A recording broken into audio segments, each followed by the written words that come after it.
going to mount. There's also a small table that was in the compartment underneath the bed. That's where this is going to mount to as well. On that griddle, there's one of these fittings, but this fitting comes down here. Oh, okay. And this is just a quick connect for your LP.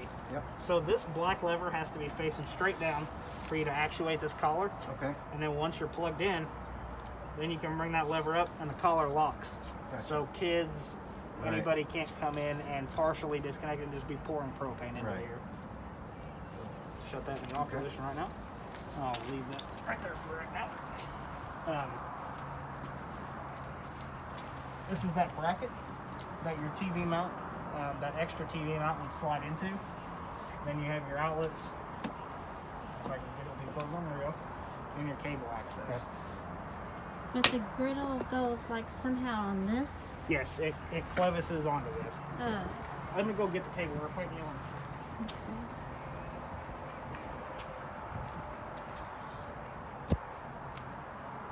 Didn't realize how much stuff it came with, did you? Man. Crazy. So it's got this clevis on the back of it. And what you do,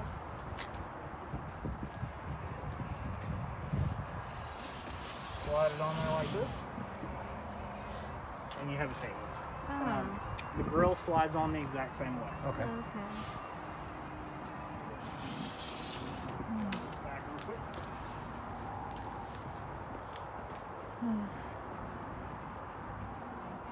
It needs a house. I know.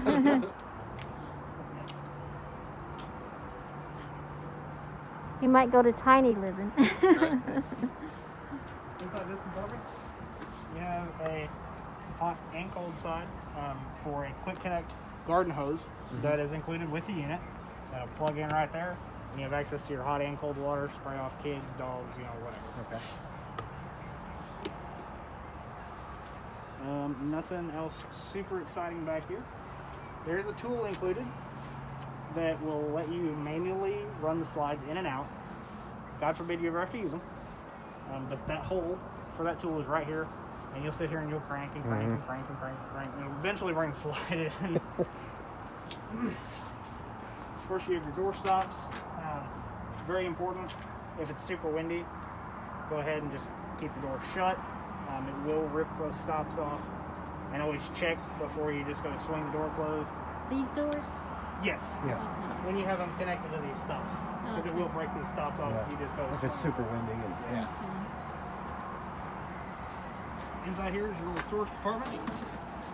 This is that quick connect garden hose I was just speaking on. Okay. This tool is included to get this down, but that's to lower your spare tire. This is your freshwater tank. So if you're going to be camping away from a campsite, you're not going to have any water where you're camping. Just open this up, stick a garden hose down in it, fill your guys' freshwater tank full of water, and then use the water pump and run water through your system. How do you know when it's full? The way I know, I stick a garden hose in it, I'll go through and check tire pressure, make sure everything's good, and when I hear water hitting the ground, it's full. Oh, okay. It does show on your monitor system inside, but when water's hitting the ground, you know. Yeah. Okay. Right below it, this white valve right here, there's a handle on it that faces the front. That is your freshwater drain. Okay. So I don't really recommend leaving water in your freshwater tank for more than 2 weeks at a time. Gotcha. So actually I recommend draining it every time you're going home. So you just take that valve, open it, and it'll dump all the fresh water out. Luckily it's a big valve. Some of the valves that come on some trailers are real itty bitty and it takes hours upon hours to drain them. That's a big one. Pull that valve and by the time you get home it'll be empty.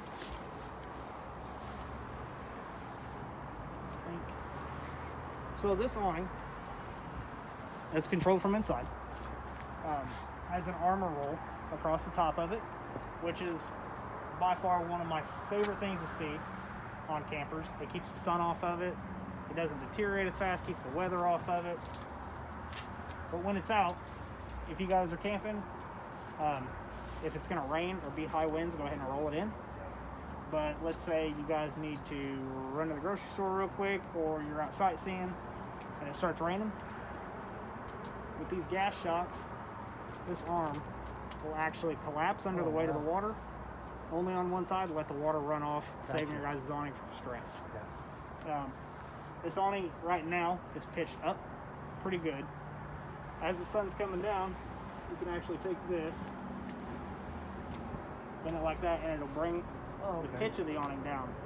So it keeps the sun out of your eyes a little bit longer. Now when you go to roll it up, you want to make sure that that's back in its straight position. Beyond that, so this is what they are calling solar on the side.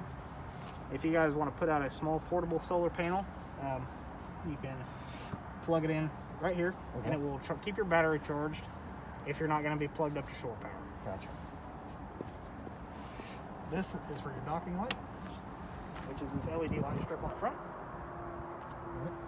But by far, the most important thing is your auto leveling system. So as it sits right now, you push the on button. It shows ready. It's at 12.3 volts. So we're going to go ahead and scroll down. You can see you can manually level it by hitting enter. It shows you all your degrees of tilt. You can run the fronts, the rears, the lefts, or the rights. Now if you want to retract any of them, you just push this retract button until that light illuminates, and then you can pull them up manually. Hit enter, return to the main menu. Your auto hitch height feature, if you were to push enter right now, actually I'm sorry, let me back up. So you guys just get to the campsite, you just turn this thing on. We're going to go ahead and hit auto level. What it's going to do, it's going to level the whole camper. It's pretty sweet. It's so nice. It makes it so easy. Now, this does take a minute, and you don't want to be moving around inside while it's doing this, because there's a sensor in the center of the unit. You don't want to throw it off, make it take longer. But while you're unloading the truck, in the side compartments, that's fine. And it's going to lower your front legs.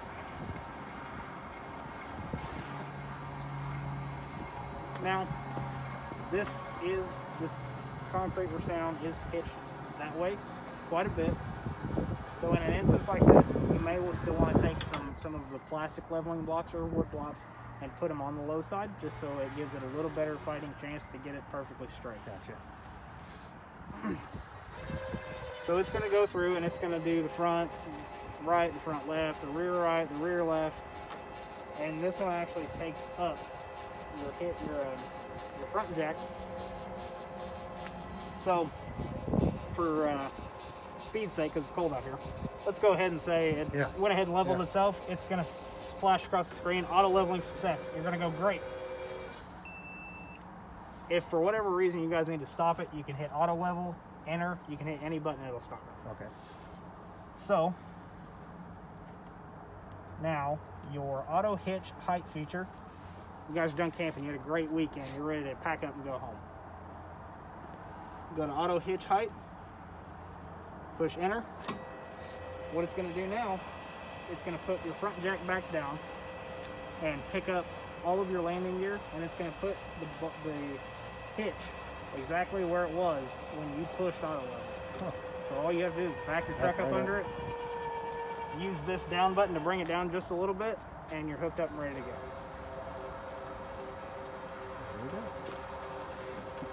Does he get those blocks here? Yeah. Yes, yes, ma'am.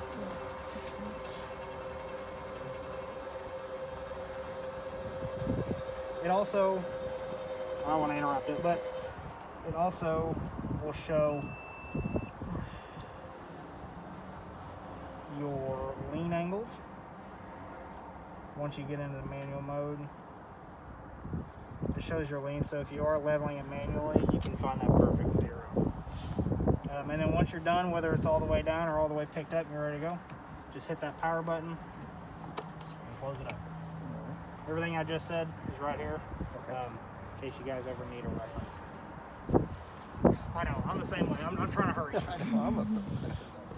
Inside this battery box are 2 brute size 24 deep cycle RV and marine batteries. You can pick them up here, anywhere you guys get your batteries from, they're gonna have them. If I can get these things off.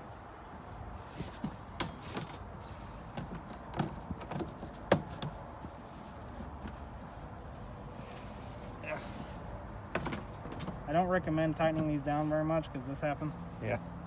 I'm just gonna go ahead and pull this out. So, underneath here are your 2 30-pound propane tanks. Both of them are full. Okay. To get them off, loosen this, take the regulators off, take this bar off, and you can pull them off, get them filled. With them right now, this little arrow is pointing towards this tank. Gotcha. It'll pull off this tank first. If it sees this tank go empty, the springs inside the regulator will actually begin to pull off this tank. Oh, wow. So you don't have to come out here and switch it just because your stove died. Right. Super nice feature.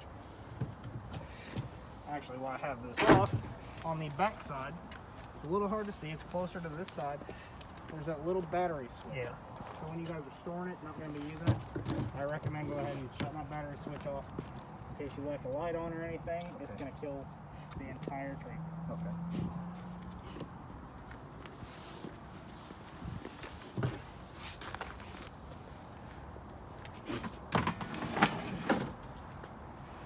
Your standard 7-way plug, hook up to your truck. And if I can knock all the ice off. Your safety breakaway cable, which is going to be looped through your safety chain around the hook. In the event that for some reason the trailer becomes disconnected from your truck, it's going to pull this and it's going to activate the electric brakes on the trailer, stopping it in the middle of the road so it doesn't injure you or anybody else. Yeah. Alright, moving on. All your tire information, VIN number, everything on those placards there.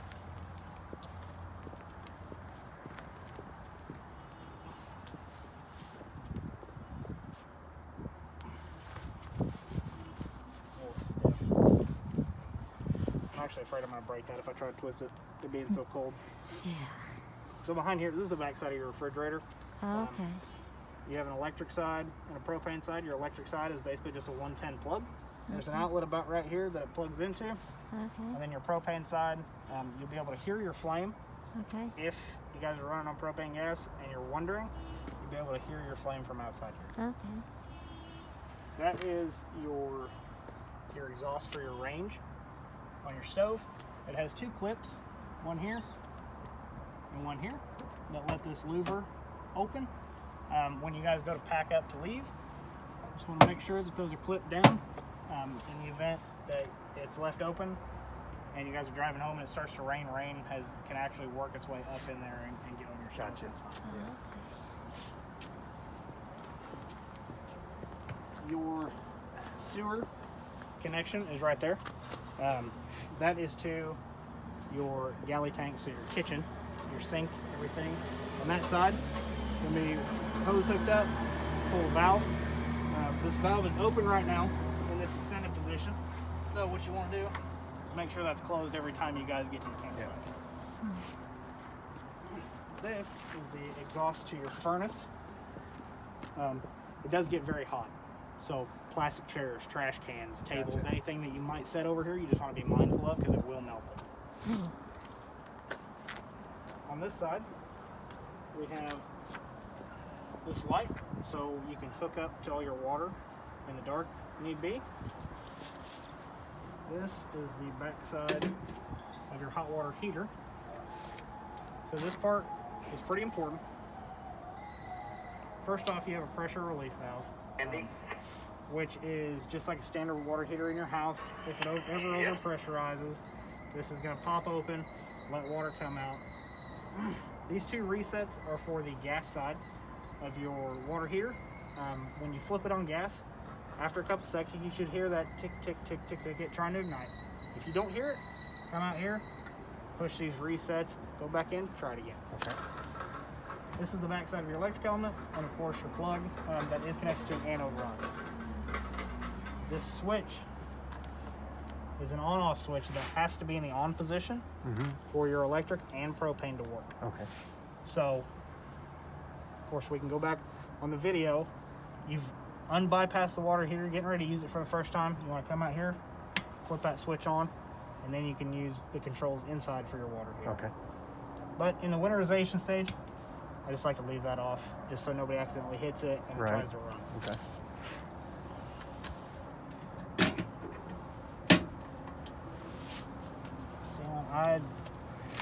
Joe, do you mind going and grabbing the key for this thing for me so I can show them the shower?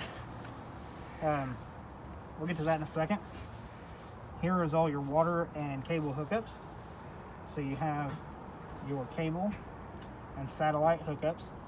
So if you guys put an external satellite dish, like you get a dish TV, you set it out on a tripod, you hook it up right here. At a campsite, if they offer cable, you hook it up right here. This top one is your tank flush. So, thanks, sir. Is your tank flush.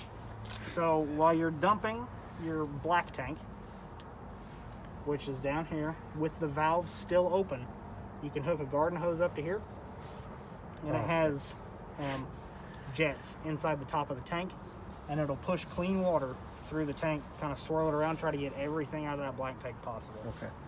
You just want to make sure that your black tank valve is open when you put water to it. Okay.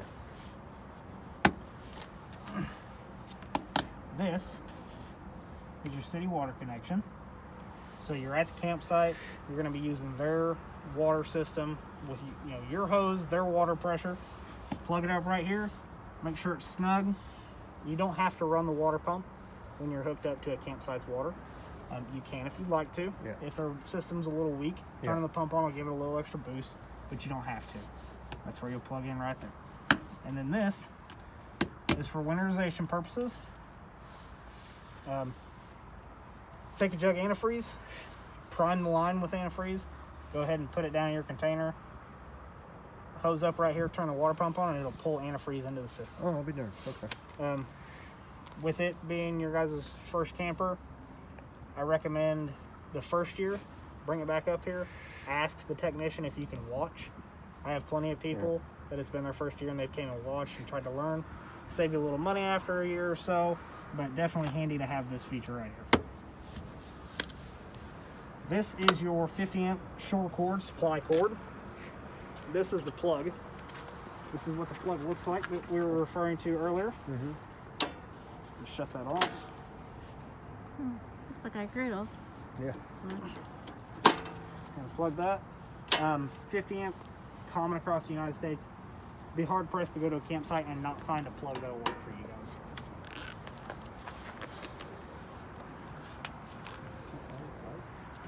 These two lines down here are your low point drains.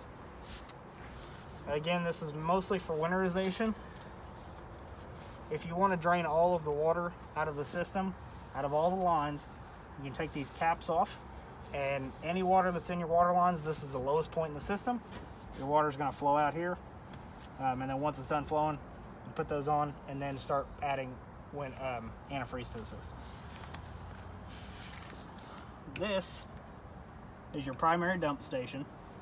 This is going to control your shower, your toilet, your bathroom sink, everything beside your galley tank.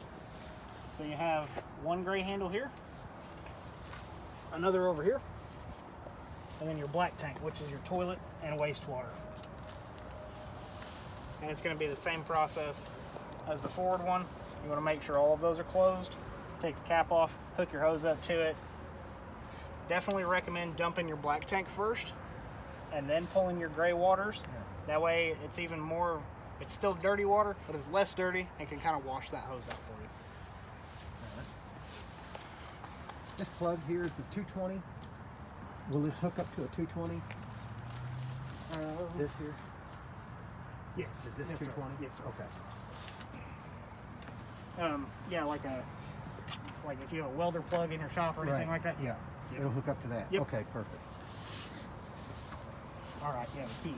Well, thank you for getting that going. Okay.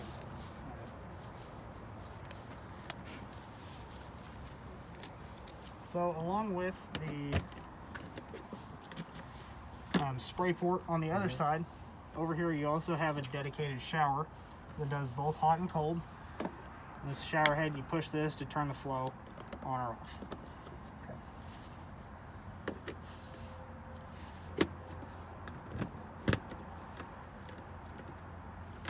I can get it locked here.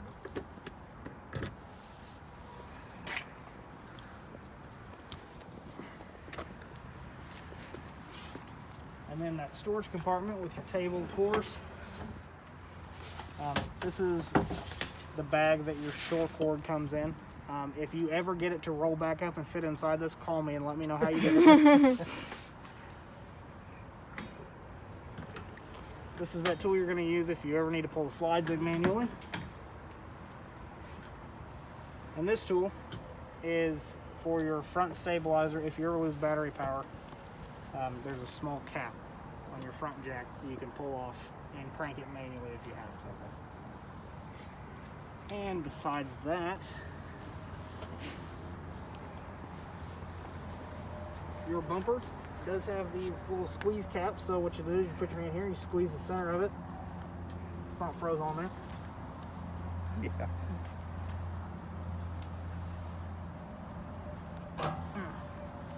I promise it's a lot easier in the summer. A lot of people will put their sewer hose in here. Okay. So you're not dirtying up a compartment, wasting Right. space. And then to get those back on, you just Okay.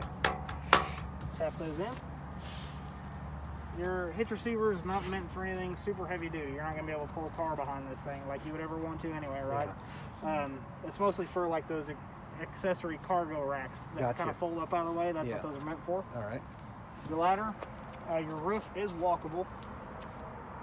I recommend if you're going to be camping near trees or if there's a heavy windstorm or anything like that, go up there, make sure the roof doesn't have any debris on it before you pull away. Make sure the slides don't have any debris on them before you bring them in. Okay. I think that's it, unless I missed anything, guys. Sounds good. Yeah, I think you're ready to I'm go in. Yes. The steps, Awesome. do you have to fold them up? Yes. So, one major key thing that a lot of people don't do. When you're ready to pull the steps up, you need to make sure this door is all the way open because these little tabs on both sides will catch this door. Oh, okay. So it's super easy. You can do it with one finger. Oh, wow. Okay, Oh, man, that's nice. that is good. Folds up just like that. No latch system, all spring tension. Shut the door. And they won't wobble around? Amen. Awesome. Good deal. Lift this up. When you're traveling, we recommend you put these over the door in case the door doesn't latch fully. It doesn't have a chance to open while you're going down the road. Yeah. Sounds good. Awesome. You guys have any questions on anything? Nope. No, I think we're good. All right. Well, Appreciate it. I will get this thing pulled over. I will get that hitch started, and you guys will get it as soon as I'm done. All right. Okay. Perfect. All right? Thank you. Thank you, guys. Do you want him to pull the truck over here? No, I'm going to do it down in my bag. In your bag? Yeah, so actually, if we could just have you pull your truck in front of the service center and give the keys to one of the girls up there, I'll grab it, pull it around, and get everything put on. Okay.